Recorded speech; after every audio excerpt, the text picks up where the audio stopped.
ગુજરાતનું બજેટ આજે નાણામંત્રી શ્રી કનુભાઈ દેસાઈએ વિધાનસભામાં રજૂ કર્યું છે. આ બજેટ કોઈ પણ નવા કરવેરાનું ભારણ નાખ્યા વગર રાજ્યની અવિરત વિકાસ યાત્રાને જનકલ્યાણના અડગ વિશ્વાસથી આગળ ધપાવનારું છે. આજે રજૂ થયેલું બજેટ વિશ્વાસ આધારિત શાસન અને માનવ કેન્દ્રિત આર્થિક માળખાનું વિઝન પાર પાડનારું છે એમ હું સ્પષ્ટ માનું છું. સમાજના દરેક વર્ગો, ખાસ કરીને જ્ઞાન એટલે કે ગરીબ, યુવા, અન્નદાતા અને નારી શક્તિના એમ્પાવરમેન્ટ પર આ બજેટમાં વિશેષ ધ્યાન કેન્દ્રિત કરવામાં આવ્યું છે.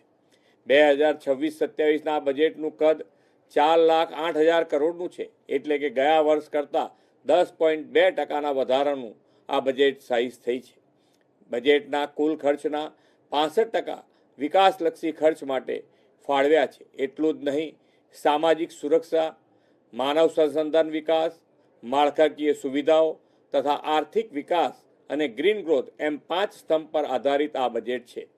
Education, sports, art and culture માટે 20% એટલે કે 64,000 કરોડથી વધુ રૂપિયા ફાળવ્યા છે.